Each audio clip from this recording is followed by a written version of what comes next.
Welcome, everyone. I see some are still carrying your lunches over, and enjoy.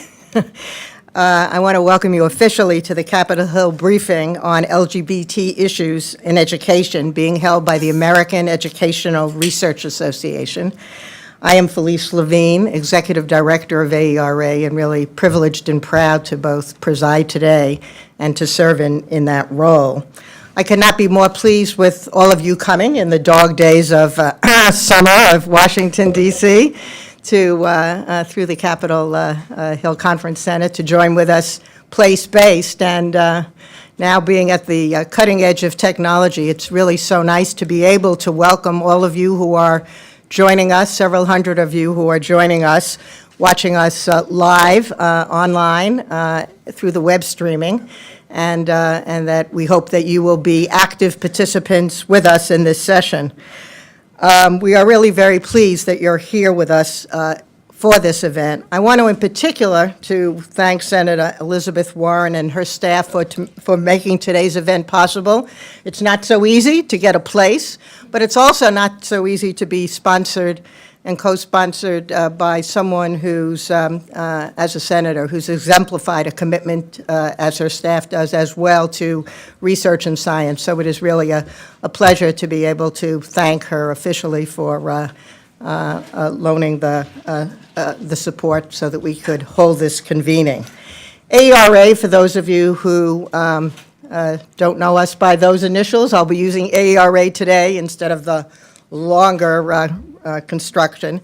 We are the National Professional Association devoted to the scientific study of education and learning. Our members toll some 25,000, and at our annual meeting, and our centennial will be held in 2016 in Washington, D.C. We expect many, many thousands, 15, 16,000. So please, if you're here, join, and if you're joining us online, please also join us. But most important today is to talk about a report that AERA had been working on for some number of years and released at our annual meeting, and that is the report on LGBT issues in education from a research perspective. This kind of activity exemplifies one of the key objectives of AERA as a scholarly association. That is to bring rigorous and relevant knowledge to bear on salient issues in education and to help chart future directions of inquiry. AERA has a strong track record in this area, including on issues of school violence, where we held such a briefing some number of years ago, and bullying, where we released a report also available to you today, and now LGBTQ research. The recent AERA report on LGBTQ issues was released at our annual meeting, as I noted, and I hope that those of you who are here have picked up a copy of that report and also of the bullying report. It will be a nice backbone takeaway for amplifying further, I think, on the issues that we'll be discussing at the briefing today. The LGBTQ report in today's events has its roots in discussions that really originated with our executive board and between and among members of our staff, and that is that this issue was so salient and so important and so underserved in both the research communities and policy and practice communities that we really needed to take a lead and to provide greater attention to the relevant knowledge base on which policy and practice should rely. The purpose of the resulting initiative was to be able to assess the knowledge as it exists. Do I have a little competition through the beeping? To share it widely through forums such as this briefing and in other vehicles to make known what that knowledge is, and to engage and to hopefully stimulate engaged discussion about what more we need to learn and what more could help to serve policy audiences and communities to that end. The direct significance of this issue, for those who are Politico watchers and are following the amendments that are being drawn and crafted in various fora, is that just yesterday, as well as today, there have been amendments introduced in the bills pending on the Senate and House side on the elementary and secondary school reauthorization bill, which is a most important bill. But those amendments call for explicit attention to the protection of lesbian, gay, or transgendered public school students who have been subject to pervasive discrimination, including harassment, bullying, intimidation, and violence. And we hope that the knowledge in our report provides the kind of backbone that will enable thinking this through in a way that builds policy based on evidence-based understandings. Today we will hear from 3 scholars who have made major contributions to the report. And I also want to just briefly mention that Karen Graves from Denison University, who could have joined us today, flew in as a member of the group that helped to craft and contributed a chapter in that report, one of our premier historians in our field. So welcome, Karen, and we're very pleased that you are here to join us today. Our 3 colleagues, then, will try to provide an overview of some of the significant issues in the report, and you can catch Karen on the side for additional deep context about the historical understandings that have led to really kind of defining some of the cultural imperatives in which we operate today. George Wimberly, who is the editor of the report and also one of the authors in the report, will speak first. George is the Director of Professional Development and the Diversity Officer at AERA. At AERA, George implements and directs programs to enrich research skills, expand knowledge, and build capacity among graduate students and early career scholars. His research focuses on career development and diversity among scientists and the research topics that they examine. George will start with providing an overview of the report that will give a sense of the breadth and the richness of the issues that have been addressed and the kinds of knowledge that we were able to produce through the multiple methods that undergirded the production of the report. George will be followed by Dr. Lindsey Wilkinson, and we're going to do 2 deep dives, one focusing more on student achievement and academic attainment, and the second on issues of bullying, 2 really key and critical issues in this very important and vital area. Dr. Lindsey Wilkinson, an associate professor of sociology at Portland State University, will be focusing specifically on areas of achievement. Lindsey's scholarly work, which is well known and widely regarded, focuses on the intersection of gender, sexuality, and schooling across the life course. He will be giving an overview, as I've just noted, on educational achievement and attainment of LGBTQ students, including where they compare to their non-LGBTQ peers in schools, what factors influence their performance, and whether the labor market returns on education are the same for across all groups. Lindsey will be followed by Dr. Dorothy Espelage, a professor of educational psychology at the University of Illinois, Urbana-Champaign, and a contributing author to the AERA report. A leading scholar on bullying and school violence, Dorothy's research focuses on translating empirical findings into prevention and intervention programming in the areas of bullying, homophobic testing, sexual harassment, and teen dating violence. Today, she will provide a brief overview of key findings on the prevalence and consequences of bullying of LGBT students and what can be done to address this issue in schools and through such forms of programming. I will be monitoring, as will one of my colleagues in the front row, the timing of this event so that we have really the kind of quality time that we want to set aside for interaction and discussion with those of you here and those of you who are joining us online. For those of you who are live tweeting, which I will control myself from doing when I return to the table, the official event hashtag is LGBTQ issues, and it's not case sensitive, but LGBTQ issues. Each of my colleagues will speak in turn, and then we will open up for Q&A. Those of you who have the agenda play space will see the materials and fact sheets, and we're also going to make those available on the website. So, George.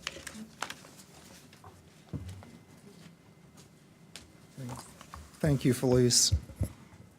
Well, good afternoon. Thank you so much for coming, taking time out. I just want to talk a little bit about our initiative that we and really looking at LGBT issues at AERA. When you think about our society, our very much now diverse society, educators and policymakers face the challenge of creating schools and school environments that are welcoming and conducive to learning for all students. As we recognize the increased visibility of people who are lesbian, gay, bisexual, transgender, queer, the LGBTQ, or questioning their sexuality, it is even more important that we create a positive and productive school environment. So in the school context, we have children who have LGBTQ parents, students who identify as LGBTQ or engage in same-sex sexual behavior, parents of LGBTQ students, and faculty, staff, school administrators, and other adults in the school or school context who are directly or indirectly affected by LGBTQ issues and concerns. Thus, issues that are LGBTQ are everyone's issues. So what we did at AERA is we sought to gather information and evidence on LGBTQ issues in an education context. And we did this primarily through three different methods. First, we conducted an extensive literature search across the humanities as well as the behavioral and social sciences. We were finding literature and evidence across fields and disciplines in psychology, sociology, education, history, public health, and law.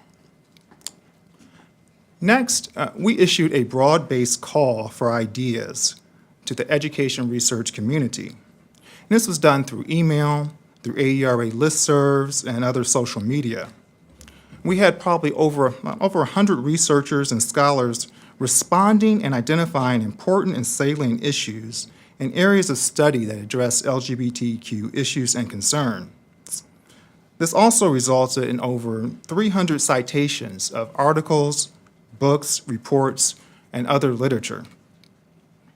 Finally, we brought together 30 leading scholars across education research in an intensive research workshop to discuss the state of knowledge on LGBTQ issues within education. I want to emphasize here that these are the leading scholars in their fields. We brought people from education and policy, K-12 schools, higher education administration and studies of the family, curriculum, psychology, and sociology.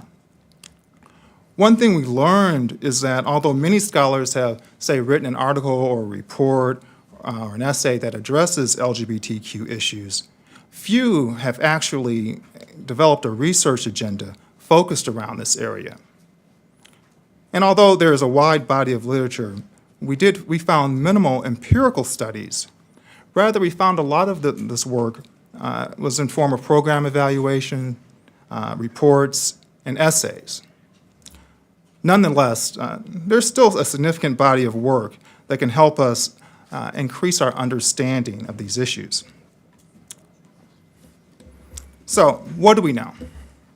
In a sense here, to help us understand the context in which we have placed LGBTQ students and schools, it's important for us to get a sense of the history of how schools have dealt with LGBTQ students, teachers, and issues over time. Understanding the historical changes, as well as the current and contemporary social, legal, and policy issues, have helped us put into perspective the actions, experiences, and reactions to LGBTQ people and issues in a school setting. Often in this research, we're talking about issues saying what we'll label as a K-12 and higher education context, but most of the evidence specifically is focusing here on secondary schools, high school students, as well as the experiences of college students. And as researchers are delving into often a lot of secondary analysis of large-scale data sets and other resources to talk about this information, talk about the issues facing the LGBT community. So, in this work, we really wanted to get an idea of the state of knowledge about LGBTQ issues. What do we know? And also then, how do we know what we know? What are the modes and methods of research that we use to collect this information? And then, based on this information, we address challenges in doing this research and make recommendations to enhance research in this area. Now, as we talk about education research and what it is, we really are thinking, we look at issues across sort of two different areas. Our focus can be often on a more of a micro-individual level, where we're looking at students, teachers, school administrators, and their experiences, or even on a more of a macro, a larger institutional level, where we examine policy, curriculum, and issues around, say, school climate. In doing good science, doing good research, we use tested and retested scientific research methods and modes of inquiry, such as case studies, large-scale quantitative and qualitative analysis methods. There's historical research, as well as program evaluations to answer research questions. Now, one thing that's important within the research, we found this, is that how we're defining LGBTQ status. And we're finding that typically there are four ways that researchers are defining LGBTQ status around sexual or gender identity, sexual behavior, sexual attraction, and household structure. And household structure is typically in the U.S. Census. So when we look at, say, for example, what is it that we do know, looking at the census, the 2010 census that is specifically, we find that there are 600,000 same-sex households in the United States. And it's estimated that 25% of these households are raising children. So this makes it definitely same-sex couples, LGBT issues, a school issues as they are raising children. Sadly, though, prevalent throughout the literature are findings of LGBTQ students, teachers, and others in schools or education settings who are experiencing discrimination, bullying, being victims of physical and mental violence, being harassed. There's a large literature that's around LGBTQ suicide, teen suicide specifically, and overall negative school climate entrenched with homophobia and transphobia that puts students at risk for other problems in school, like discipline problems, expulsion, bad grades, and ultimately dropping out of school altogether. And this negative school climate really puts all students at risk, regardless of their LGBTQ status. But even within the research, we see that there is hope. There's areas of support. Some research suggests that extracurricular organizations such as gay-straight alliances help students. And the same can be said for supportive faculty members and other adults in the schools, where overall these activities are promoting education, equity, and the talent development for all students. To give more specific information about students' school experiences and academic outcomes, I'm going to turn to Dr. Lindsey Wilkinson.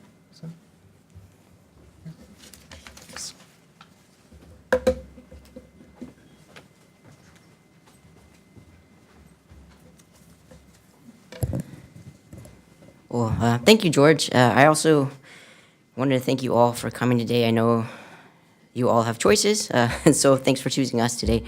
So, as George mentioned, I want to talk more specifically about the achievement and attainment of LGBTQ students. So what I want to start by doing is just providing a list of questions that we're interested in asking. So in other words, what do we want to know? I'm not going to be able to provide the detailed answers for all of these questions today, but what I want to do is provide some key findings, while at the same time giving an overview of some of the large-scale nationally based data sets that we have available to answer these questions, and to talk about some of the strengths and weaknesses of these data sets, and to think about moving forward, what is the ideal type of data that we need to get an accurate picture, to accurately answer these questions so we can inform programs and policies that help all students succeed. So just quickly, let me go through these. So the first question, do LGBTQ students have poor achievement and attainment? relative to non-LGBTQ students. By achievement and attainment, we mean things like high school GPA, course taking. What courses did you take in high school? Did you graduate from high school? Did you get a GED? Achievement tests. Similarly, do LGBTQ students have poor attainment, right, in college? Less likely to enroll or complete college? And if we do see a disadvantage, if LGBTQ students are in fact disadvantaged in these outcomes, why? So what are some of the explanatory mechanisms or factors?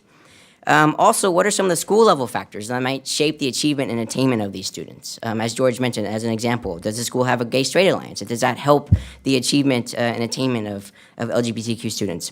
And then finally, I'm not going to say much, if anything, about this one today, about labor market returns, but I just wanted to include this up here with the others, because I think it's important to remember that all of these things, high school processes, college processes, what happens in middle school, et cetera, what we're really talking about are educational trajectories, right, and educational careers. And all of these advantages and disadvantages that students experience accumulate over time to affect adult outcomes and outcomes throughout the life course.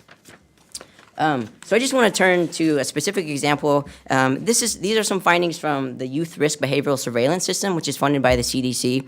Specifically, this is data from pooled data from 2001-2009 surveys of the YRBS. And this includes data from states or YRBS sites that included information or asked about sexual identity. It's important to note that before 2015, YRBS sites were not required to ask a question about its sexual orientation, so states had to opt in. And unfortunately for us, as researchers, many states and local areas opted out. So a lot of the data from the YRBS related to sexual orientation is a little bit spotty. So this is just one example of a risk behavior that you could get in the YRBS, and what I have is, so this is a percentage of high school students who skip school for safety reasons. I think the obvious result here, or obvious take-home finding, is that gay, lesbian, bisexual, and questioning not sure students are more likely across all locations to report skipping school for safety reasons. I think another important take-home point is we start to see the heterogeneity within the LGBTQ population. For example, if you look at New York City, it seems like it's the questioning or not sure students who are the most likely to say they skip school for safety reasons. And you can see that the differences within the LGBTQ population vary across place. So YRBS, obviously, there's lots of good things we can learn from YRBS about risk behaviors and LGBTQ status. Unfortunately, it has some weaknesses. One of the weaknesses that you'll probably hear me repeat today is that we can't say anything about the T in LGBTQ. So we don't have information about transgender students.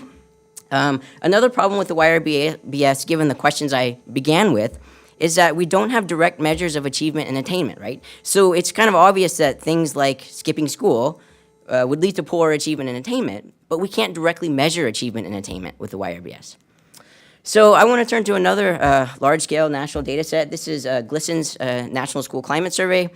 These are some findings from the 2009 School Climate Survey. The first finding is that, not surprisingly, anti-LGBTQ victimization leads to lower academic outcomes among LGBTQ students. And by academic outcomes here, I mean self-reported GPA. The other finding is that school-based supports contribute to higher or better academic outcomes among LGBTQ students. In this particular research, they found that specifically it's having more supportive staff and teachers and having an inclusive curriculum that led to the better grades for LGBTQ students. So similar to YRBS, GLSEN has a lot of great information that can answer some of our questions, particularly about school-based supports, LGBTQ-specific school-based supports. They have very rich measures of these. However, it has weaknesses as well. I think from my perspective, one of the biggest weaknesses is that it does not include a non-LGBTQ comparison group. So for example, we can look at what the average GPA is for LGBTQ identified students, but we can't compare that to non-LGBTQ identified students to see if there's a gap in attainment or achievement. Another thing we can't do with National School Climate Survey, for example, is we don't know how anti-LGBTQ victimization or some of these school-based supports impact adolescents who don't identify as LGBTQ in adolescence, right? And we know that homophobia and heteronormativity, et cetera, affect all students, not just those who identify as LGBTQT. So perhaps one of the best data sets that we have today, and I should also say, again, GLSEN doesn't have very strong measures of attainment and achievement. It just has this one measure of GPA. So perhaps one of the best data sets we have to look at the achievement and attainment of LGBT, well, no, not T, LGBTQ students. Again, AdHealth doesn't measure transgender. So AdHealth is probably one of the best data sets to look at achievement and attainment of LGBTQ students compared to non-LGBTQ students. AdHealth is a national longitudinal study of adolescent to adult health funded by NICHC and NSF and other programs and foundations. It's a very rich data set. It's particularly good for studying the health, risk, behaviors, and outcomes of adolescents as they transition to adulthood. Has lots of contextual measures, peer networks, romantic relationships, information about schools and families, etc. And luckily, a group of researchers in 2001, they attached the high school transcripts of 12,000 AdHealth respondents. So AdHealth became a very rich data source, not only for surveying adolescent health, but also adolescent education. So just some findings that have come out using AdHealth. So sexual minority students relative to their heterosexual peers, on average, lower cumulative GPA, more likely to fail a course, less likely to complete college prep courses, less likely to receive a high school diploma, less likely to enroll in a complete college, et cetera. So clearly we see some disadvantage here for sexual minority students. But I think it's important to point out as well that many of these disadvantages vary in important ways by, for example, sexual orientation. So some research from AdHealth has found that bisexual students, relative to their gay and lesbian identified peers, are more at risk for lower attainment and achievement. I think it's also important to note that while we see this overall disadvantage, there are many sexual minorities who are resilient in the face of the stigma and discrimination that they face at school and at home in their neighborhoods. There's some research from AdHealth and other data sets suggesting that sexual minorities, they develop coping mechanisms that often employ pro-social behaviors that might in fact lead to them having the same levels of attainment and achievement or better levels of attainment than their heterosexual peers. So this is kind of demonstrating this idea of both the heterogeneity within the LGBTQ population as well as this idea of resilience. So what I'm showing here is results from AdHealth looking at college enrollment and four-year college completion by timing of same-sex sexuality and gender. And if you look at the story, I think the women and men got cut off here. But so to my right is men, to my left, and I guess your left too, is women. So for women, what we see is that regardless of when they report same-sex sexuality in adolescence, in adulthood, or continuously, they're at a disadvantage relative to their heterosexual peers in enrollment and completion. But for men, what we see is that it's only sexual minority men who identified same-sex sexuality in adolescence only who are at a disadvantage in enrollment and completion. And you actually see that those who identified same-sex sexuality in adulthood or in adulthood and adolescence are the same. They're no different from the heterosexual peers in enrollment or completion. We actually see in some cases they have higher levels of attainment. So, AdHealth, again, probably one of the best data sets that we have currently to answer questions about LGBTQ students relative to non-LGBTQ students and their achievement and attainment. But like everything else, AdHealth has its weaknesses. For one, again, this T, we don't know much about transgender students. They're also, unlike GLSEN's National School Climate Survey, we don't have measures of LGBT-specific supports or anti-LGBT discrimination. So we can't tell how those might explain gaps in achievement or attainment with AdHealth. Also, AdHealth is relatively old. We know that there's been lots of changes related to LGBTQ students since 1994. So it would be nice to have some more current data. So some of you may or may not be asking, I don't know, why are there not more surveys that include measures of achievement and attainment, right? Do we not care about the achievement and attainment of our students? Well, probably a lot of you know that. In fact, we do have some really excellent data sets that are specifically designed to study achievement and attainment of the nation's students, to look at students' trajectories over time through middle school, high school, into college, et cetera. This is longitudinal, very rich data, federally funded from NCES. Unfortunately, for our purposes, it's not all that helpful because it does not include information about LGBTQ status. So just to conclude, I want to just say a few things about what we found. Again, a lot of this is from AdHealth, but what we found and what we think we know about, it says up here LGBTQ, but again, most of this is LGBTQ. So I think on average, we can say that LGBTQ students have poor achievement and attainment in high school. And I think it's important to note that, at least from Ad Health findings, that particularly for sexual minority women, this disadvantage in high school, disadvantage in grades and course taking, leads to disadvantage in college, disadvantage in enrollment, and disadvantage in college completion. So again, it's important to think of these things as the accumulation of advantage and disadvantage over time. Some of the disadvantages we found with Ad Health is explained by things like emotional distress, victimization, and school attachment. I think it's also safe to say, given a lot of the work by GLSEN and others, that school context and school policies and programs matter. But we would love to have more information about these school policies and programs and how they might reduce or explain attainment and achievement gaps for LGBTQ students. So we can better inform policies and programs to make schools safe for all of our students. Just want to reiterate that the LGBTQ population is heterogeneous, right? And they're not all doing poorly. Many of them are resilient, particularly in certain contexts. And then finally, I just want to finish by saying we need more data. We need better data, more appropriate data to answer the questions that I started with. We need more data like Ad Health, more longitudinal data that measures LGBTQ status, individual and school level processors, and achievement and attainment. We need data that incorporates, I say larger, I'd say any sample would be good at this point, of transgender youth. We need to know more about the experiences of transgender students in our schools. And bigger samples that will allow us to disaggregate by things like race, ethnicity, social class, so we can understand some of the intersections. And just to conclude, I think adapting current data sets, such as those sponsored by NCS and NSF and others, perhaps would be the most feasible way of accomplishing some of these goals. So with that, thank you, and I'll turn it over to Dr. Espelage.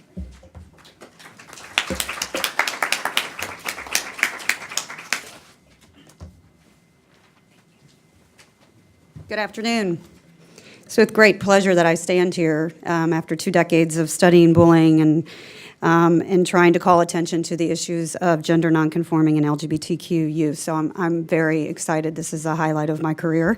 And I want to thank you all for being here and also recognize the 30-some graduate students that have done this work and all of the superintendents and principals that allow us to come in and ask these questions to get some answers. So I'm going to, we have the stage is set very nicely to show that gender nonconforming and LGBT youth experience victimization and bullying, but I want to unpack this a little bit for you in the 12 minutes that I have. So certainly we do know from a number of colleagues, including my colleague of Joe Robinson at the University of Illinois, and former students like Paul Poteet, who are continuing to do this work that is very, very challenging in the schools.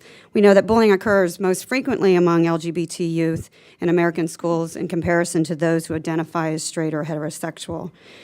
We also know from the great work from the Gay, Lesbian, Straight Education Network, GLSEN, that there's very high rates of victimization among LGBT youth, including physical assaults and others. And we continue to cite some of their work. It's very important.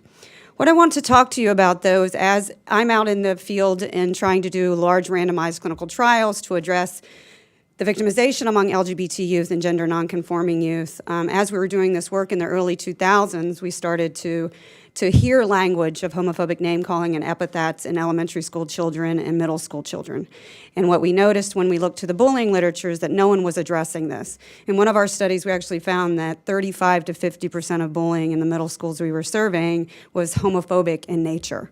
And to our surprise, none of the bullying prevention programs were addressing this. Certainly GLSEN, Trevor Project, Clemente Foundation, all of them have these, and Gender Spectrum, have programs, and they're going into schools, but they're going into schools where the schools want them there.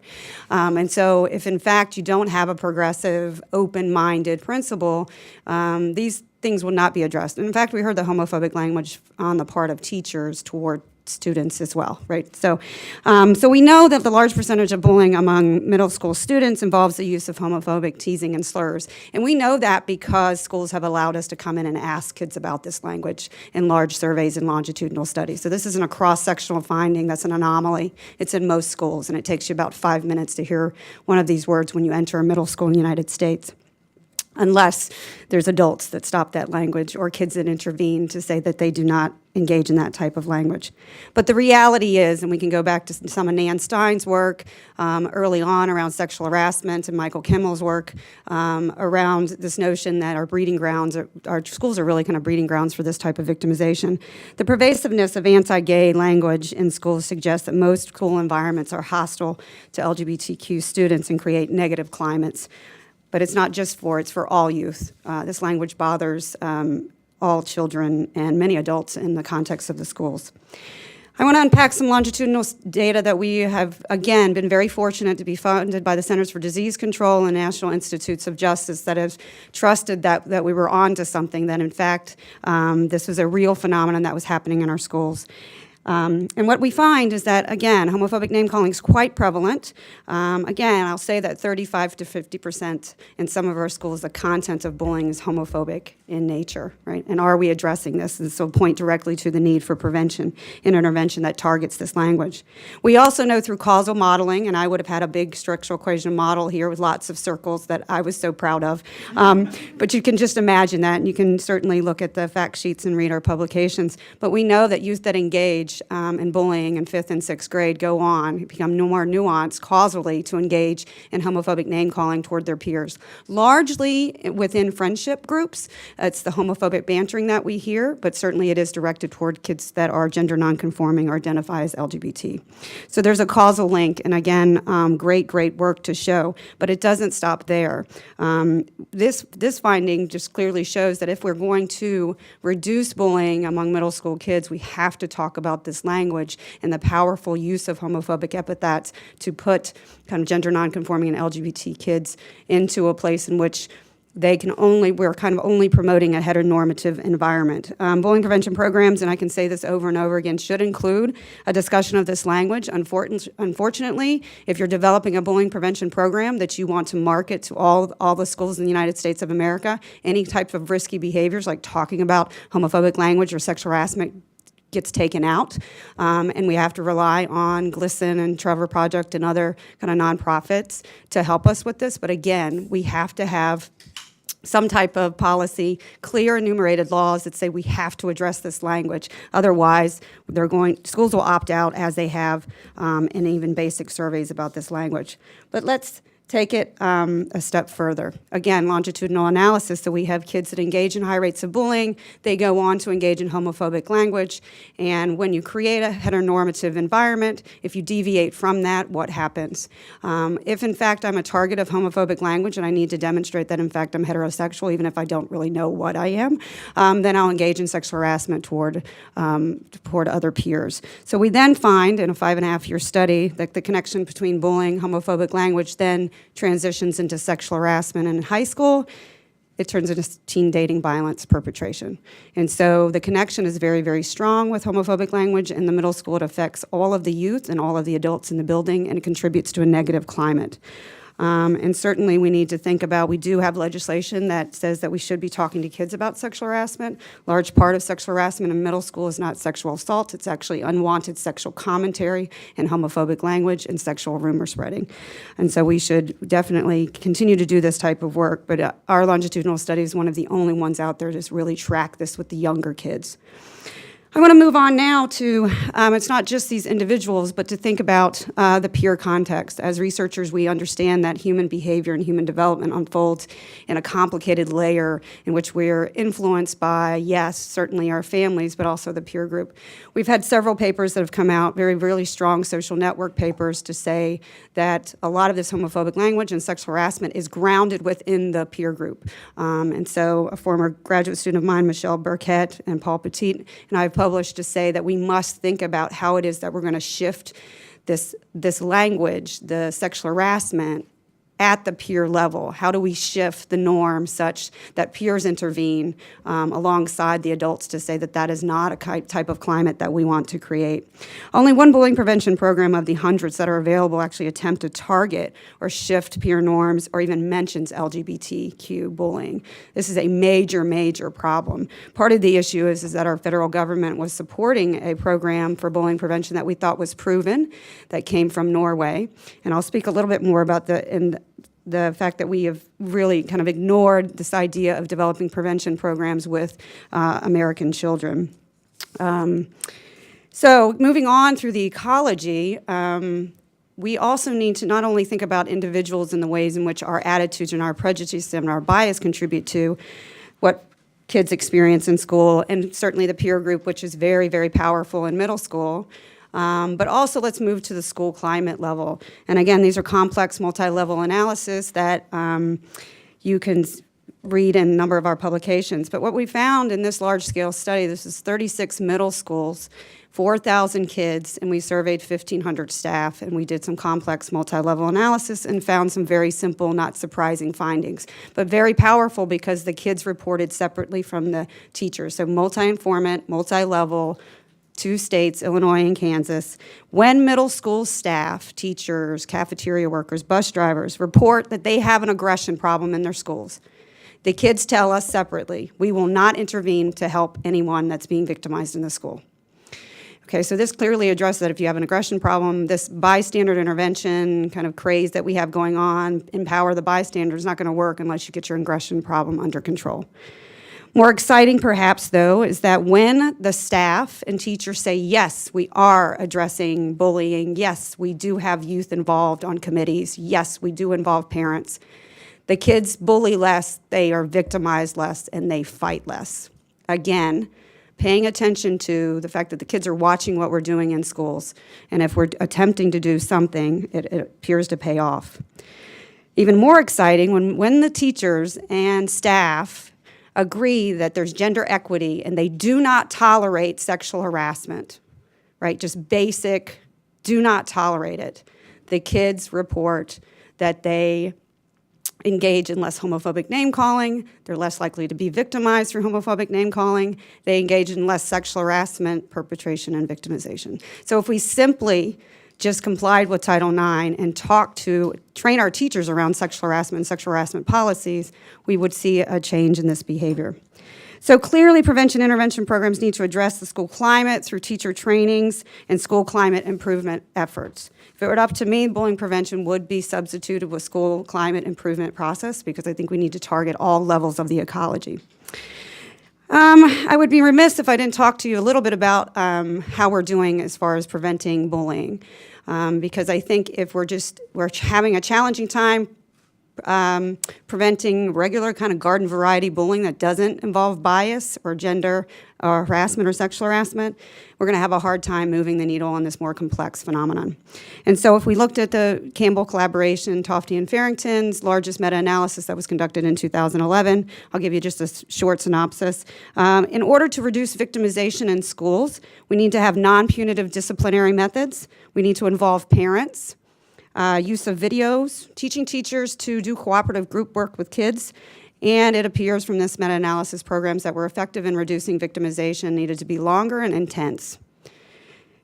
One thing I do want to note for many of you that may be writing up bullying bills, peer mediation is contraindicated. We had said that in 2003. It's good to know that a meta-analysis in 2011 supported that finding.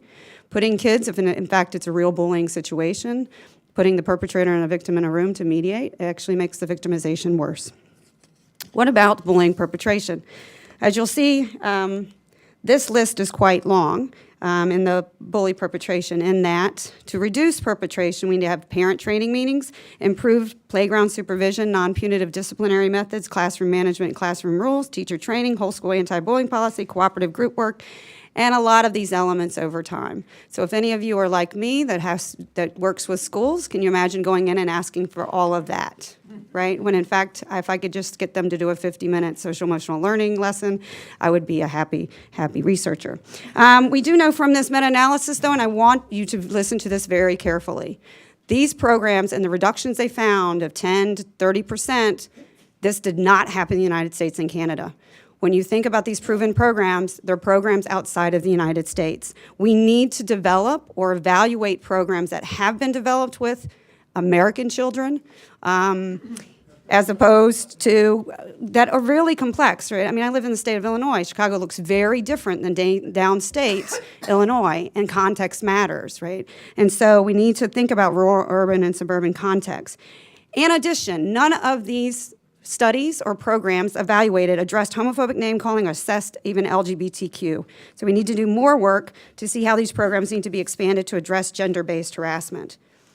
One thing that I'm going to leave you with, I have just 2 more slides, I'm almost there, is to think about social-emotional learning as one mechanism. We do know from the Durlac meta-analysis that if you're in a school with SEL programming, your academic achievement is much higher than if you're in a school without SEL programming.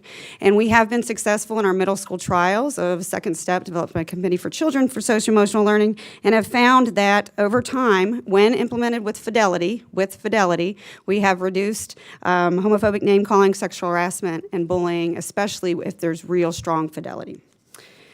So some additional recommendations, and again, I encourage you to read the chapter in the book that includes a lot more recommendations. We do have evidence from Gay, Lesbian, Straight Education Network that a presence of effective GSA does create safer spaces for kids who identify as LGBT, as well as their heterosexual peers. Teachers of all educational levels should be educated. We are in the throes of talking to teachers just basically about what LGBT stands for, and that's kind of where we're at with a lot of the teachers in the school, so we have to start basic. But we also just really need to do more research to develop and evaluate these teacher training programs and identify the barriers to doing this work to create safe spaces for all youth in our schools. Thank you.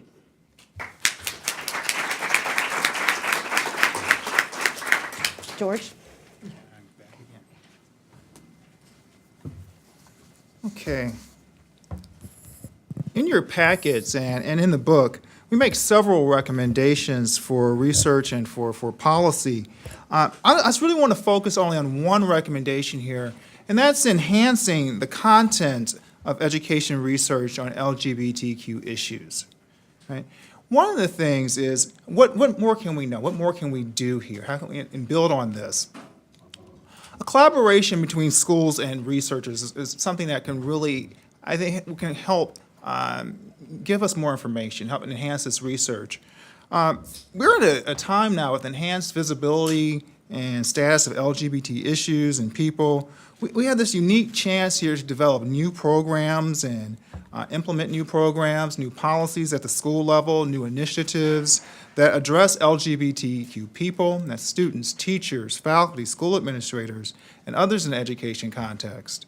And we see from the presentations, educational outcomes and bullying, that programs and things have been seen to at least have some impact, some effect in schools. Researchers can then evaluate these programs and help inform and design and the implementation of such efforts. Again, this is all along the lines of those whole collaborations of schools and researchers being from either universities, think tanks, other organizations that are evaluating programs, helping to design programs. But at the same time, we have to think about things that we already know and what we can build on. As I started earlier, we don't know a lot about students' experiences prior to secondary school, high school, middle school, those years. A lot of things we know about the early years are retrospective from college students as they talk about their childhood. Now, this is a little different than it's not typical what we have on the standard in education research. It really gives us a lot of firsthand, time-sensitive, this is what's happening with students now, accounts in the work. Other things that we're doing, though, and we alluded to this a bit too, we talk about the LGBT, the Q, and we don't know much about the T. We really are confounding or combining these categories or labels and assuming they're one thing. We really need to take those apart and differentiate them. I think if we were working on this again, the book and the report, we might not so much think about an LGBTQ, but maybe more of a continuum of same-sex and opposite-sex sexuality, and leaving, and the T is something totally different that really we don't know a lot about yet. Also, I'll add, though, too, in the same notion, we really need to look more around intersections of race, social class, gender, location, urban schools, rural schools, suburban schools. A lot of this work, though, it gives the perspective of a white middle-class school. Sometimes they're in urban areas, sometimes in suburban areas. So there's a lot of gaps in the information that typically in education research we're addressing. But in around LGBTQ issues, we're not looking at them that way. And at the same time, as we talk about children with LGBTQ parents, we might need to look beyond the traditional two-parent structure and look at single parents, other arrangements, multi-custody arrangements and joint custody and multiple generations in a household, and how schools are serving these families and these concerns. So really, one of the good things about education research, we have the tools, we have the ongoing large-scale studies that the National Center for Education Statistics produces that really give us great information about, in general, students' educational outcomes, grades, test scores, course taking, going on to college. We have information that talks about school climate even, and how students are reporting that. But what we don't have is the LGBT context. And this is one of the things that I think if we really look closer at the research, we can add this and really maximize and work with what we have. And with that, let's stop.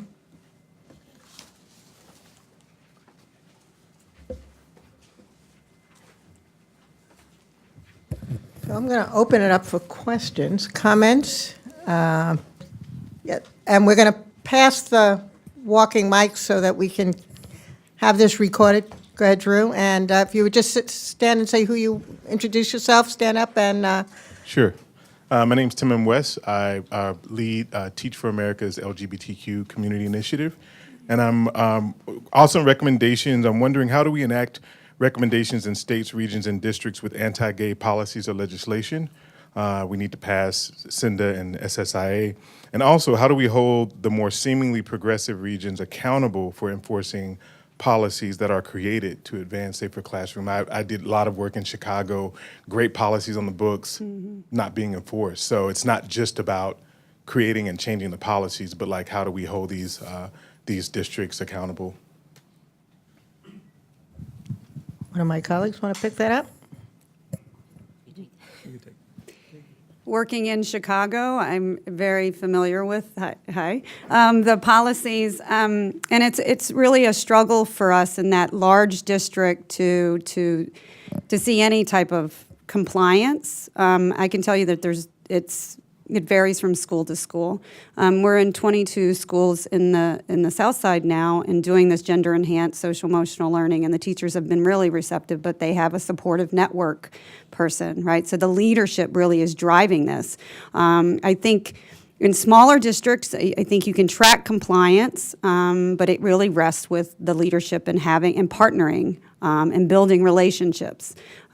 We've been, doing this work for decades now, almost 2 decades in the state of Illinois. One reason I don't leave is because you have to have established relationships so that they trust us. So how do you build those relationships? But certainly policy helps. I mean, I think about the enumerated law in Colorado. There's places in Colorado that would not be doing the LGBT work that they're doing unless we had that enumerated law to say it's your responsibility. But compliance is an issue.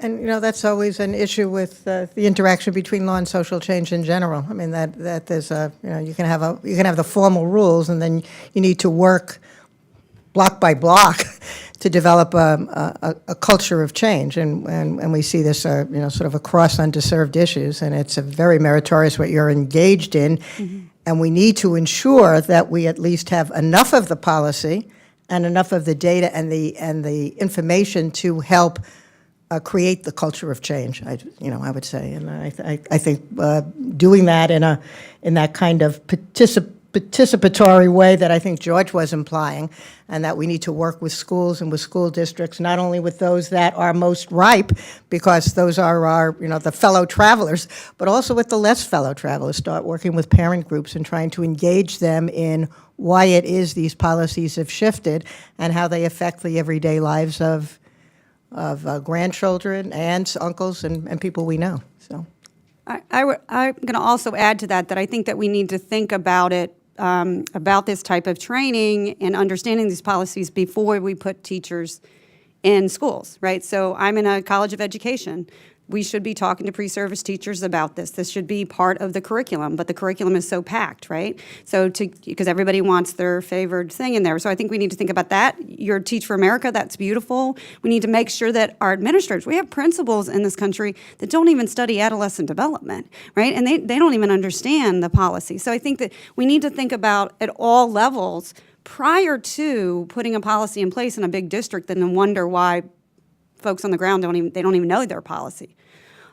So I think we need to think it's going to be a generational thing, and I think that we've got to think about it before they're stressed out and working in a school. Yes, we'll bring the mic. Oh, okay, we'll take that and then bring the mic up front. Christy, do you want to? Hello, my name is Derek Wakefield. I'm currently a student at the University of California, Santa Barbara, and I'm working with the American Council on Education here as an intern. Just a quick comment first before I do my question. There was a statement that even LGBTQ bullying can impact heterosexual students. And in middle and high school, I did have a lot of homophobic bullying directed towards me, even though I don't identify as LGBT. And so I just think that was a very important thing to raise, so thank you. And my question is regarding collecting the data and issues that may be with students who don't want to even tell anybody about LGBTQ identity or might feel uncomfortable doing so. Firstly, how much do you think that does unfortunately impact the data? And secondly, what have you done to try to have people be comfortable in identifying in that way if they feel so? Well, I might be able to speak to some of those issues. I think this issue about, I think most surveys that are done in school, like large data collection efforts are, there's some science behind this, right? And they have some ideas of how to get students to respond, so they make it anonymous and confidential, right? So I'm not sure how much of an issue that is in terms of people fearing that they're going to identify themselves on a survey and then somebody's going to find out. I don't know, maybe other people know, but I would speak to perhaps something I know a little bit more about, and this is something that came up with the Ad Health data, and there's actually been a term. It's been labeled. We have been calling some responders mischievous responders or jokesters. So, for example, I think Dorothy did a study recently with, I think, Joseph Robinson, and they were trying to learn more about the outcomes of transgender students. But what they ended, I think, and Dorothy can talk more about this, but what they ended up doing is they kind of threw out the transgender student population that they had collected data from because they weren't actually sure that they were transgender students. And they had a way of doing this. They had a mechanism of identifying them. But with Ad Health, one of the things we found is that, particularly for boys who only say they experience same-sex sexuality in adolescence, they have really poor outcomes across the board. And one of the things that people have argued is maybe it's just that they didn't really have same-sex attraction, right? Maybe they're just in general, again, mischievous or jokesters, and they engage in risky behaviors, right? They're kind of pushing the boundaries, and they take a survey and somebody asks what their sexuality is, and they're not truthful, right? So I think this is an important point about whether or not the responses that we get from adolescents are actually accurate. I don't know that necessarily addresses your question about, the willingness of people to identify on a survey. But again, I think we try to do the best to ensure anonymity and confidentiality. I think it also opens the door, though, for us to have better scales and measures of sexuality, sexual attraction, sexual behavior, sexual identity, beyond just answering one or two questions about your past behaviors. I mean that's where the sort of the science behind this all comes in. Is that psychometricians and psychologists can develop scales that would where we could measure sexuality. I'll just add, so I do quite a bit of work in middle schools and high schools. And so high schools, we continue to ask sexual orientation and attraction, but in middle schools, we've just taken it out, especially with longitudinal studies where we're collecting names. When we survey 2,000 kids and we have 3 that identify as gay or lesbian, we know that that's probably not a safe space to be asking that. So it depends on context, and many districts will not let you ask that anyway, in many states. So I have many colleagues that are researchers, and they cannot even look at bullying within the LGBT context because they're not allowed to ask that question. So we have a lot of work to do. Yeah, I think I mentioned earlier the YRBS. They have a high school survey and they have a middle school survey. And the high school survey, again, before 2015, most states wouldn't include the question about sexual orientation on the high school survey. But it's not even optional for middle school. It's not on the standard middle school survey now. So it's now on the standard high school survey, but they won't ask anything about sexuality of middle school students. So. I think it's an extremely important issue. I see a number of other hands being raised. I just want to emphasize that there is often an assumption when studying populations that may be at risk or vulnerable that they will not want to be asked questions, and that as researchers and as scientists and as those involved in the collection of these data, we create the conditions so that that one has safe space to either agree to participate or not, and find much higher participation rates than often the gatekeepers who provide access may assume. And that's an issue that we need to work on with schools and states and localities so that we create the opportunities to learn more about an issue that's as important as it is. And that's a good topic for us to return to as a field and with the community. I see a lot of hands. We'll start with Lori Hill. I think you have one remotely, and then I do have one remotely, and I apologize. I'm not going to stand because I'm balancing this device on my lap. But there are a number of questions coming in from the online streamers, and I will pose one of them, which is that schools are beginning to pass anti-discrimination policies for youth around LGBTQ issues, but does it seem to send a mixed message when most school districts lack protection for staff? Is there any research which supports affirming staff as well?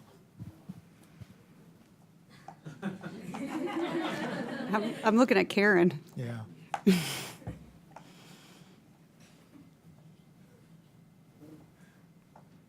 I'm looking at Karen, too. Clearly, we need some more Hi, research. Karen Graves, Denison University, and I study the history of LGBTQ teachers, as does Jackie Blunt and a few others in the volume there. And Jackie's research in Fit to Teach indicated that we saw a very interesting thing happen in the 1990s, which was because of the country finally starting to pay attention to youth suicide and dangers for youth in the middle of the AIDS crisis earlier on. It was very hard to argue against not protecting a student's health in school. And so students were able to go in the 1990s with GSAs and other kinds of initiatives where their teachers, their LGBTQ teachers, could not go because they could be fired. And still, I believe 29 states or 21 states, check HRC's updated status, almost half the states still today, and no federal law protects employment against employment discrimination. And as Dorothy said earlier, kids pay attention to what goes on in school. They absolutely know what's happening with their teachers and their principals and other staff workers. So, good question.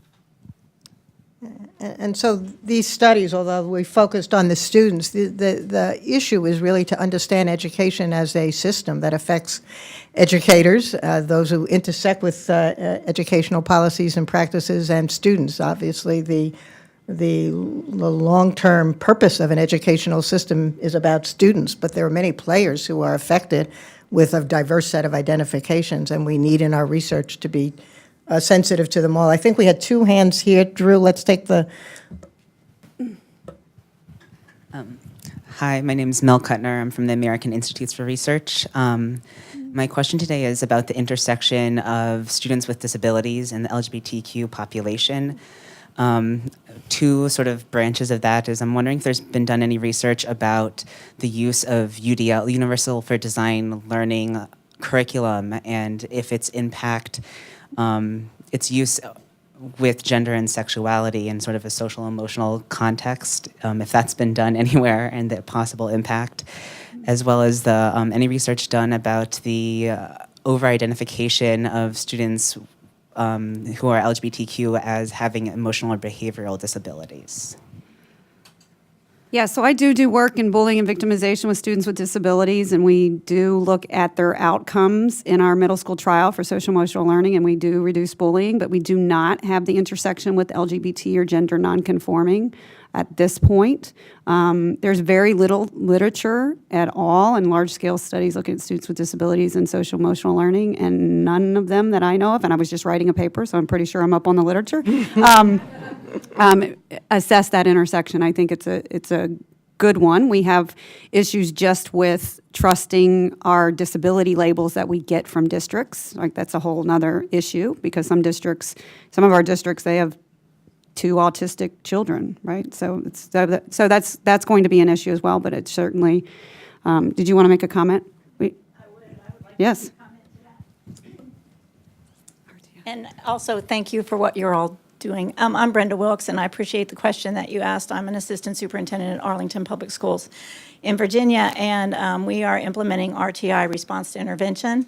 And it's a pyramid structure, for those of you who don't know, and it's half of the pyramid is academic progress and monitoring and assessing how kids are doing academically and providing interventions when needed on a tiered system. Same thing with social emotional. So when you have bullying situations, we, in a group setting with a school psychologist, which is very important. I would be remiss if I didn't propose that we build relationships with the American School Psychology Association, American School Counseling Association, and social workers, because without those folks too integrated into the process, we can never be successful. It's not just on the backs of teachers. It takes a village in a school. So yes, I think in response to your questions, we need to build upon what we have done for special education and also kids with 504s and disabilities, and address the same sort of model for this. Yeah.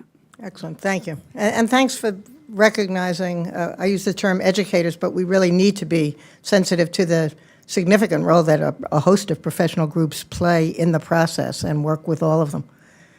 Okay, so we'll bring a mic here. Let's see, Christy? How about splitting up One you in the two purple. so that we can Yes. move quickly? We'll take the orange and Drew, okay, and then we'll take, You want me to go first? yes, go ahead. and then- Hi, my name is Abby Picard. I'm on the Pride Alliance at my school. I go to George Mason University. And as an activist, my mother is actually the head of English Language Arts in Arlington Public Schools.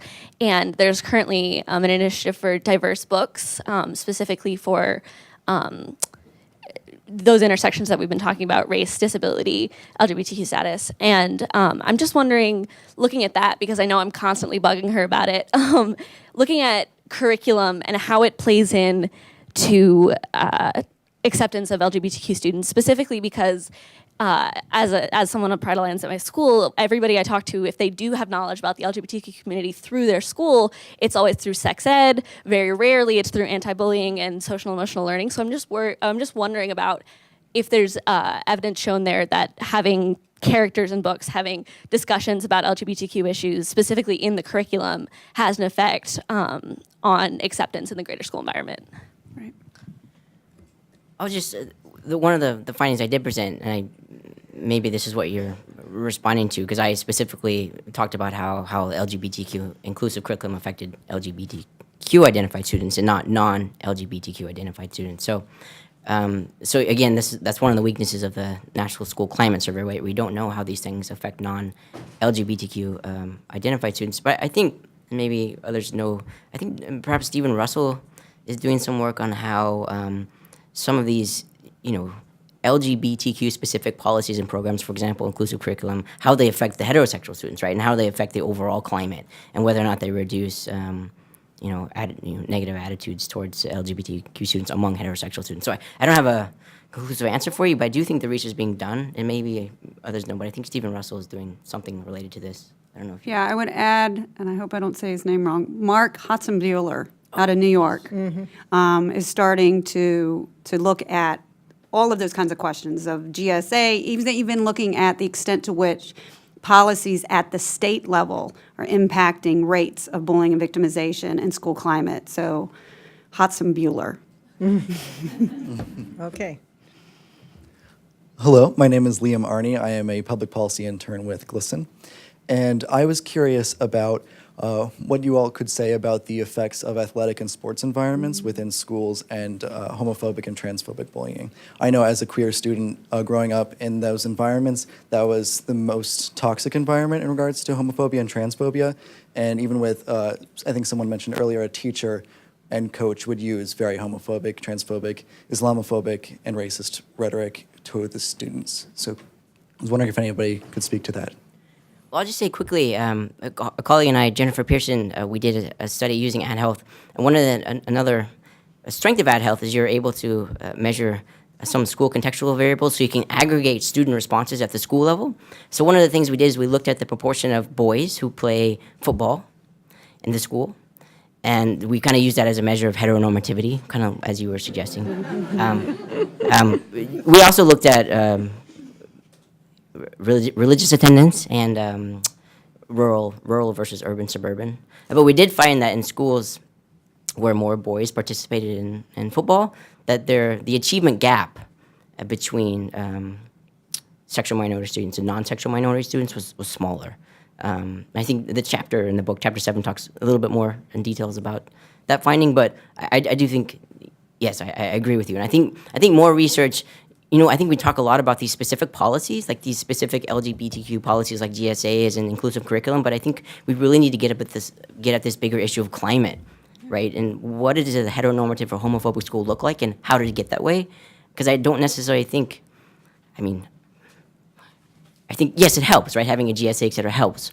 But how do we change that larger climate and culture when you have these students and staff bringing these ideas into the school? So I don't know. I would add to that, so we're funded by the NIH with my colleagues at RAND Corporation out of Santa Monica, and the kids that I talked about, we have tracked them and we have their networks over time. So we're able to use really sophisticated social network analysis to look not just at peer groups, but the larger community detection types of things to say, and look at traditional masculinity, look at athletic involvement, and we're starting to write this up because there is a connection with the type of sport that's really kind of revered in the school and the extent to which traditional masculinity, homophobic name calling becomes part of the community, not just within a peer group. So that work needs to be done because it's not just your immediate peer group, but it's, generally who are those kind of popular kids, right, that are kind of setting the tone around traditional masculinity and heteronormativity. So. Yes. Thanks. Hi, I'm Joey Hunziker with the Council of Chief State School Officers. One question that came up when Lindsey was presenting was, I wonder how appropriate is the school to be the only model or only base for measuring LGBT student outcomes and experiences. Experience in Seattle and San Francisco, 40% of their homeless youth population identifies as LGBT. Are those students a confounding factor for some of the research that is being conducted? That's one question I had. And then another one sort of linked to the idea of curriculum, but I think largely in schools in general is this opportunity to learn, not just what curriculum is presented, but the idea of student agency and some of these other innovations that are happening to really let students be at the center of their learning. What sort of intersections are available to us in the research community to see, does that open up the opportunity to learn for students who identify as LGBT, who can maybe achieve differently by having different opportunities to learn in different types of learning environments and school climates. So, I don't know if I can really address your question about homeless LGBTQ youth, although I can just say perhaps what we're finding with Ad Health is really just the tip of the iceberg, right? And perhaps our estimates are actually quite conservative in terms of the disadvantage, right? Because we're potentially missing a group of students that aren't in school, right? There is some research being done now with, studies like Ad Health looking at youth who have run away or who are thrown out and looking at some of their outcomes. So yeah, I definitely think that's a good point. Increasingly, scholars are looking in those contexts. So I know Peter Goldblum out of Palo Alto University is attempting to do some of this work within the homeless kind of youth shelters, if you would call that. And there's a researcher at UW-Madison who did a dissertation on homeless youth, LGBT homeless youth in Canada. And I believe there's a book out on that. I apologize, I don't know the name. So I think that we're understanding as School-based research is becoming increasingly difficult. We are thinking creatively about how to reach these youth. And so a dear colleague of mine at Pittsburgh, Elizabeth Miller, who's evaluated coaching boys into men, an evidence-based program for kind of homophobic name-calling and sexual harassment, has now kind of taken her work into boys and girls clubs to really look at the youth in the context where we're not held to kind of the school-based challenges. And I want to add to that too is that a lot of the work is happening in sort of community organizations. And even in our book, Molly Blackburn, her chapter, she talks about a lot of the work. Although they're asking questions about the school, they are in a community center. So in other ways of reaching students outside of the school context. And, you know, it's a somewhat analogous, these issues conjoin because we actually know very little about homeless youth in schools. We're not talking about even the runaway. And increasingly, that has been a topic of research attention. So there's this sort of intersection of the two that is becoming so important. I just want to emphasize very briefly that while we need to be studying youth in all kinds of places and spaces, one of the reasons why we're emphasizing schools from K through college is not just because, or not even primarily because we're the American Educational Research Association, but it's because that is the place in which most kids spend so much of their lives, and the first structured institution outside of the family that signals norms about lots of other things with respect to social development, well beyond academic learning, that intersect with academic learning. So both need to unfold, and we're sort of promoters of the intersection of examining learning in informal as well as formal context. I'm going to ask we're going to first do the person in that nice vest who's been wiggling to ask a good question, and then Laurie will go back to online. My name is Ashkan Abu Saidi. I also go to George Mason, and I'm on Pride Alliance with Abby. When I saw this, I was very, very intrigued. But the one thing I keep seeing with all these surveys are we always end up cutting the acronym off at the Q and not include the IAP. And I think that if we don't include those, a lot of people who identify as those, like someone like me who tries to identify with the P but then has to go under bisexual because that's the closest thing, do you think that may be kind of skewing the data that we get because people who may identify as one other thing have to choose another option because that's the only thing given to them? Yes. Yes. And in the shorthand on the fact sheet, that's why we really need to really allow for much more nuanced measurement and self-classification.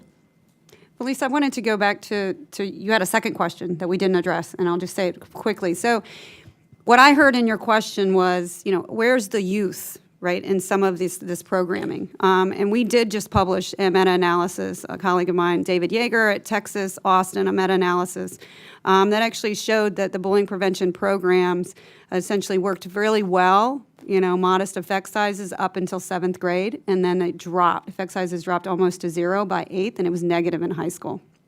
And I think we were starting to notice that 8th graders were just kind of checking out of our social emotional learning curriculum, or they were just frustrated, I think, with the rhetoric of bullying, whatever. So as good scientists, we saw this anecdotally, and I was like, let's do a meta-analysis, and it supported what we actually thought.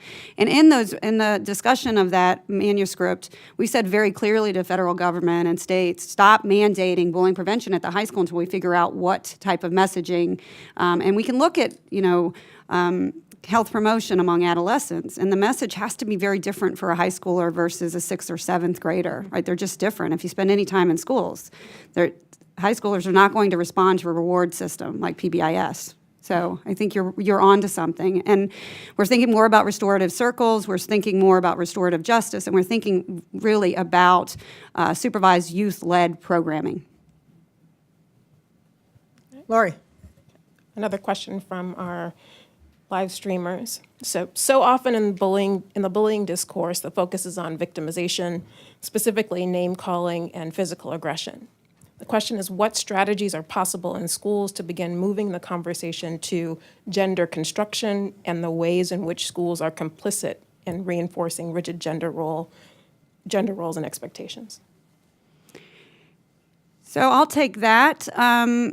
It's a challenge to do this work in our trial now in 28 schools. Half of those schools were working first with the teachers so that they understand the language, that they understand that it's not just a conversation about LGBT youth, but we're talking about gender and the intersection with, we don't really get to the sexuality part because they tend to kind of just, so it's a challenge. There's lots of good materials out there from the Anti-Defamation League, Trevor, GLSEN, Gender Spectrum that you should draw upon if, in fact, you have a leadership that's supportive, right? I mean, the principal has the power in that building, and the principal, if you have a principal that's willing to go against parents that are going to give him or her some pushback, then it can happen. So the climate has to be supported for that, and it takes building relationships and trust, and for the staff and teachers and administration to understand why this is so important. We'll have one here, and Christy, do you have the mic? Okay, and then we'll just hand the second one over to your row there. I think someone has their hand up. Okay. Hi there, I'm Alex Gill from Senator Merkley's office, and I was just wondering if there was any attention paid to comparing public schools versus private schools, and within that Catholic schools, and how different homophobic environments differ among those. You know that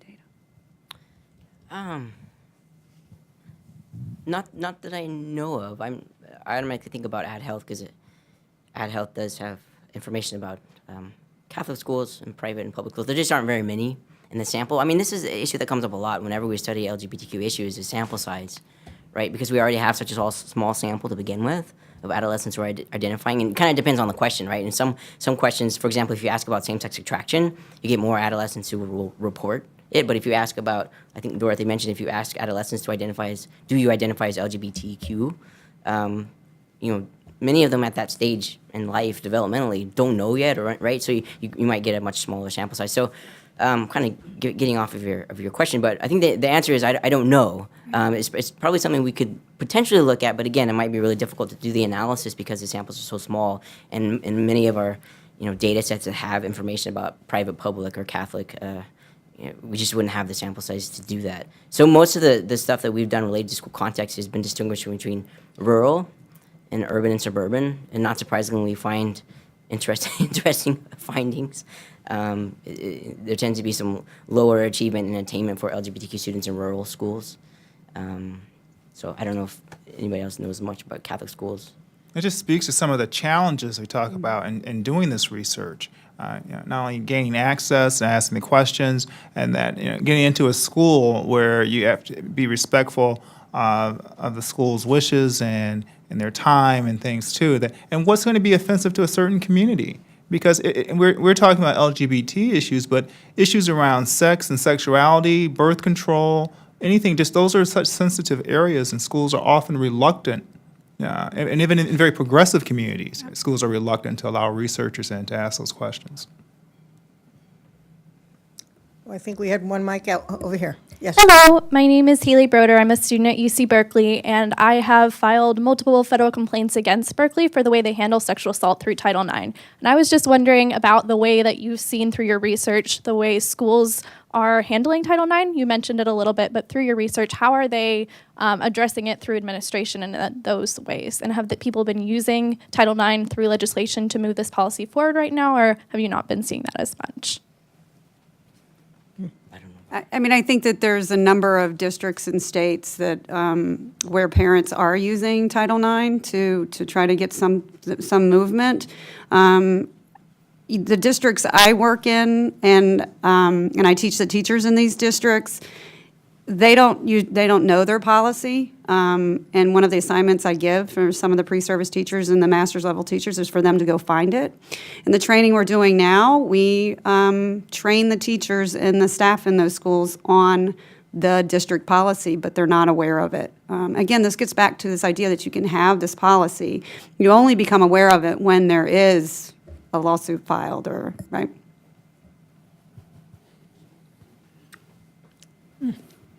Hi, I'm Countess Cooper. I work at the U.S. Department of Education Federal Student Aid. However, I'm also a minister, a military chaplain, and a local pastor. So I'm just wondering, I heard a little something about religion, and it does have an impact, and I was wondering whether you could cite maybe the names of some research or some studies or researchers that have maybe looked at the influence of religious practices, spirituality on the whole, on what's happening in the school. So. Yeah. I did some work, like I said, with my colleague Jennifer Pearson. We have a couple papers, and it's not in any way, that's not an extensive list, but this is just what comes to the top of my mind. And we looked, again, related to the question about hypermasculine sports, we kind of looked at aggregated religiosity among the students in the high schools and to see if that had an effect in reducing achievement gaps between sexual minority students and non-sexual minority students. And we did, and I did a paper looking at whether or not if you attend a high school where there are more fundamental Christians, does that affect how you identify in young adulthood? And I found some effects of if you attend a school where there are more fundamental Christian students, you tend to be less likely to identify as bisexual and mostly heterosexual. So I've done a little bit of work in that area, and it's definitely an interesting topic. I think there's a lot going on with religiosity in schools, not just whether it's a religious school versus non-religious school, but the religiosity and the religious beliefs and practices of the students. I really think that speaks to the larger culture of the school and the community. No, and I think that work really needs to be done.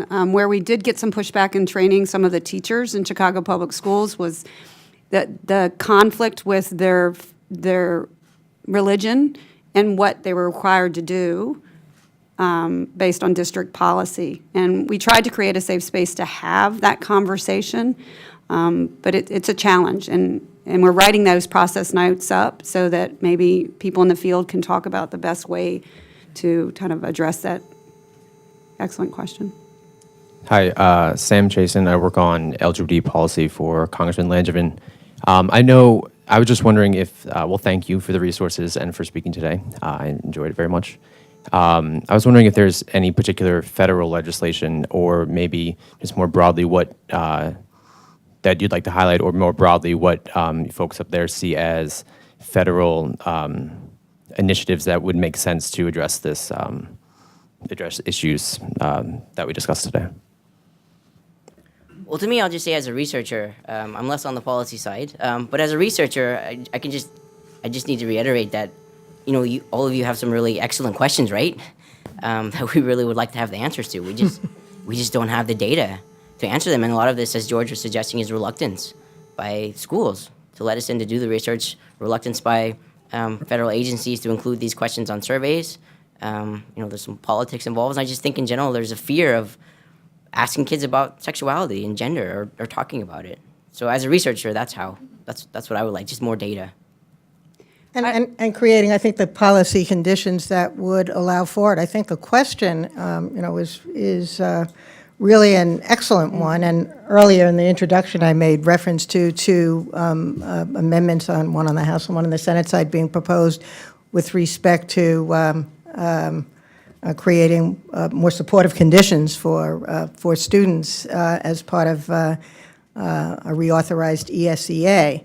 And a very important part of that is that when we make reforms and policy reforms, we need to buttress that with building the knowledge base. That it's we know the language of cliche, evidence-based, and that is a very important kind of new way of thinking what has always been the case. When you're introducing change in a system, it is the time in which those who are introducing that change are most open to understanding what makes a difference and in what ways. And we need to conjoin those two, not just because we're in the research business, but because we think knowledge matters to reduce bias, to reduce prejudice, and to arrive at a policy perspective where we can collectively see the value of alternative approaches. And so it's not advocating for research as a research end, but really as a social and public good.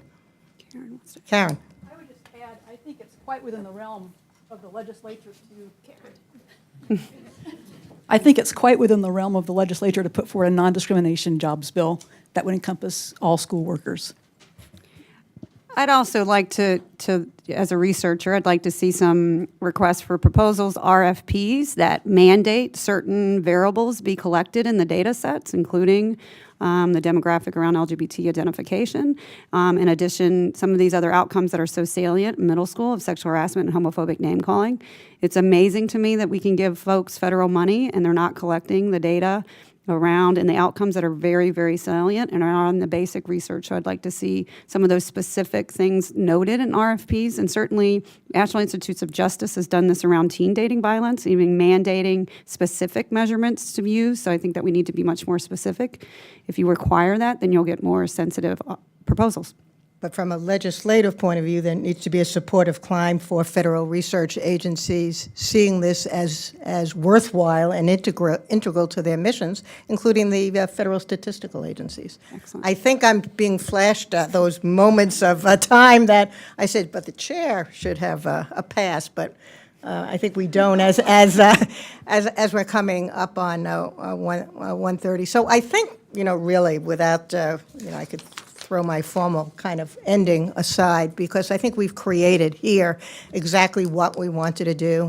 Hopefully those who are with us virtually will recognize how much we appreciate your joining and participating in the conversation. I think the buzz in the room around these issues is the kind of buzz that we need to create, throughout our land. And there are so many issues that intersect with this as the questions reveal, that we just need to grab a hold of this and serve the public good through an agenda, a robust agenda of research, a robust agenda of knowledge building. I was going to say, over 2 weeks ago, now we're approaching, I think, June 26th, the Supreme Court, this is with my law and social science background now, acknowledged the importance of the rights of all persons to marry whoever they wish, regardless of sexual identity, sexual preference, or sexual attraction.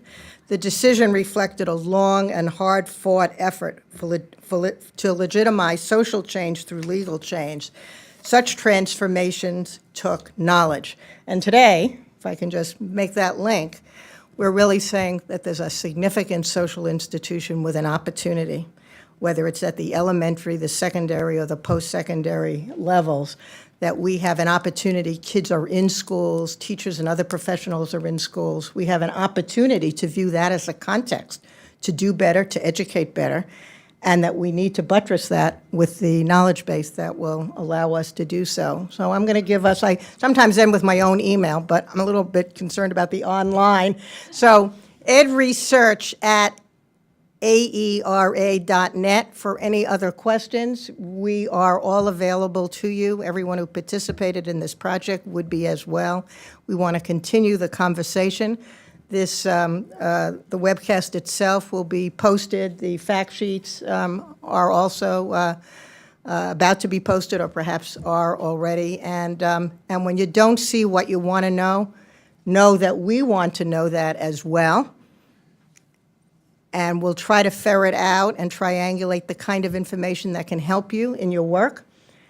And we'll also try to incorporate what were really very serious and important and significant issues that you raised with us today. So I want to thank you, our audience, virtually and together, and my colleagues, George, Lindsey, Dorothy. Great job. Thank you.